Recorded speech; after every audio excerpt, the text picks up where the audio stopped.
I don't know about you guys, but it's been a great weekend for me. It has nothing to do with yesterday's 15-dime best bet winner on Villanova. Yesterday, I got to drive for the first time since Thanksgiving. Now, this past Friday was 11 weeks since I had my surgery. If you had told me it would be an 11-week recovery with no end in sight, I would have bet against you. But tomorrow, I get to go back to my wonderful doctor to get some more wonderful news with his wonderful demeanor as he tells me, again in that understated tone of his, about how, well, I really expected you to be further along in your recovery at this stage. Yeah, duh, I did too. But anyway, yesterday I got to drive for the first time since the end of Thanksgiving. Only like a 15-minute drive, but I'm telling you, it was like nirvana. For somebody who loves to drive as much as me, I mean, I've driven across the country 6 times. I've driven to 38 states. I love driving. It absolutely kills me not to drive. Last time I went this long not driving, I was like 20 or 21 years old. And I had just gotten a brand new Honda Accord. And for some unknown reason, I had gotten a 5-speed. I don't know what possessed me back then. God knows. It was a stupid move. Got in a 5-speed. Only a week and a half earlier, I got in the new car. And I sprained the ligaments in my ankle, and they had to put me in a cast up to my knee, and I was in it for 6 weeks. So I remember going out.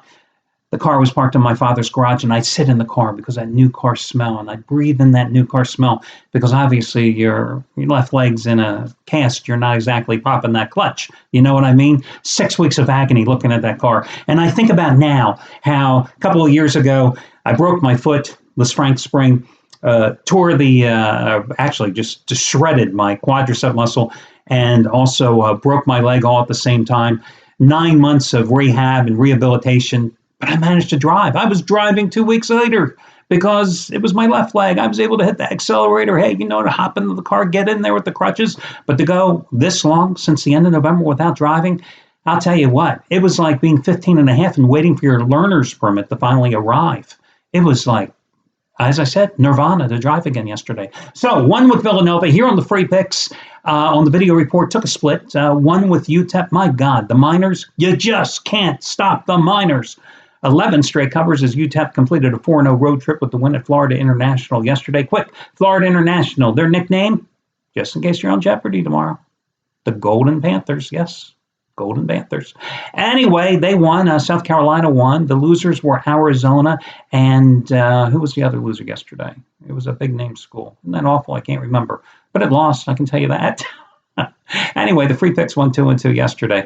Arizona UCLA, it just shows you that was another instance where sometimes, often, more often than not, the marquee games were the toughest games to win. It was a virtual pick'em game, and UCLA got revenge for losing at Pauley Pavilion earlier this season at home. By the way, that other free pick loser was Purdue, losing at Michigan. But the marquee games, I always say that, you concentrate the most where the odds makers concentrate the least in college basketball and college football, and that's often where you're going to find the most value in the more obscure games. Let's get to your complimentary plays for today's card. I'm going to jump around here for you. I've got one in the NBA and some in college basketball. First, in college hoops, I'm willing to lay the 12 points with Notre Dame at home against Georgia Tech, and it has nothing to do with the fact that Georgia Tech screwed me the other night against NC State at home as they lost outright as a 3.5-point favorite. And, of course, they didn't screw me. I screwed myself because I'm the guy that bet money on the game and lost. But the bottom line is this. Tech at home, up until that point, had been a great play. But Tech on the road, totally different story. Georgia Tech 1-6 straight up on the ACC highway. Notre Dame.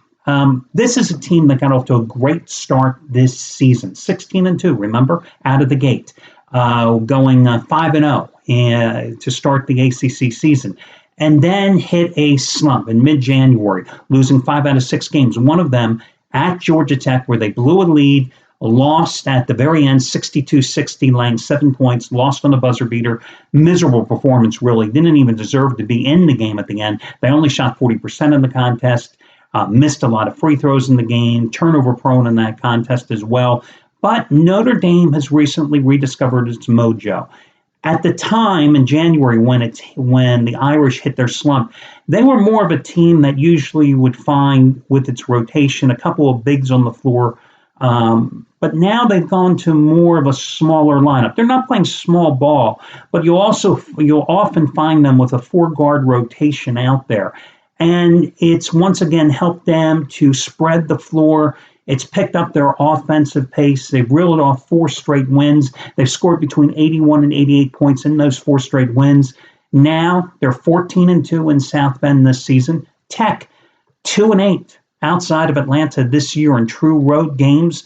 And it's a big game for the Irish, too, not only in revenge, but remember, they're tied with Louisville for 3rd place in the ACC, and the first 4 teams get double byes in the tournament. So I think it's a good spot to take the Irish in revenge here. Again, they've won 4 in a row. They've beaten Wake Forest and Florida State at home, Boston College and NC State on the road, and I'm going to go with them in revenge in this spot here. Another game. I like Oakland to get the job done. They're an 8.5-point favorite at Wisconsin, Milwaukee today.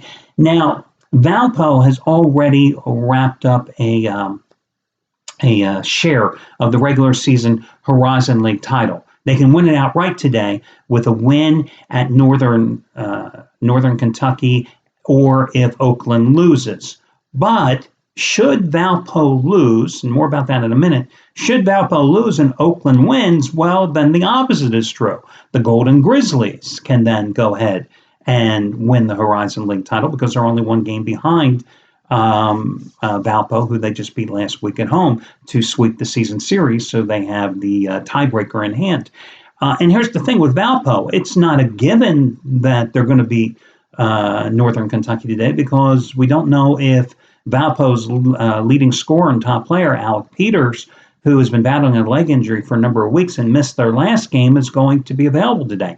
He's a day-to-day, game-time decision type of situation today. So Oakland still has a lot to play for today. Now, Milwaukee has lost 8 straight going into this game, and this is, of course, their regular season final. And that 8-game losing streak began with a 79-70 loss at Oakland back on January 29th.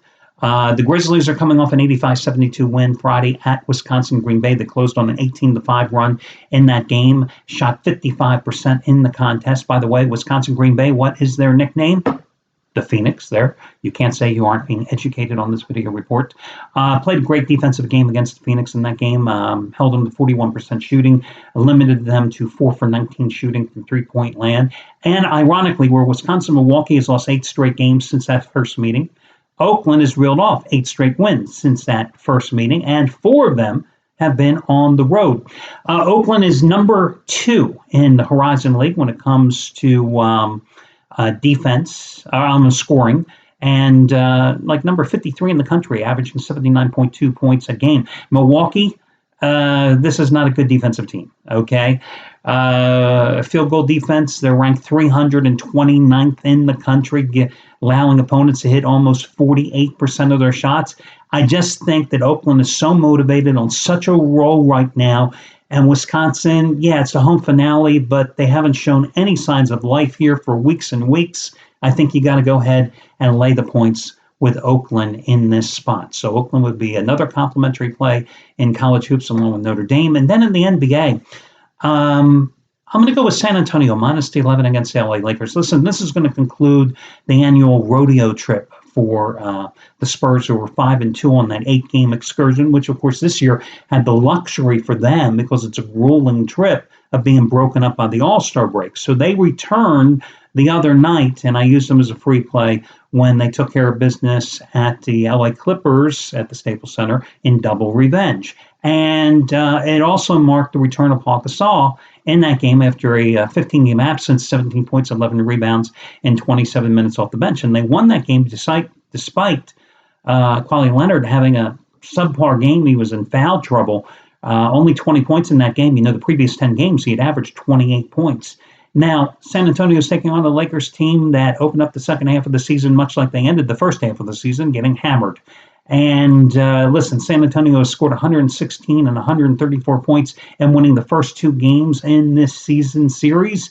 And I think the Spurs are worth the investment here at the big price in this particular spot as they look to conclude this rodeo roundup with another big win here today and return home. So I'm going to go with them in this spot and lay the points. Listen, by the way, last time these two met, it was in San Antonio, but Leonard had 31 and Gasol had 22, and that was a 134-99 win. Lakers have also since traded off their number one scorer there in Lou Williams, their sixth man, their bench scorer.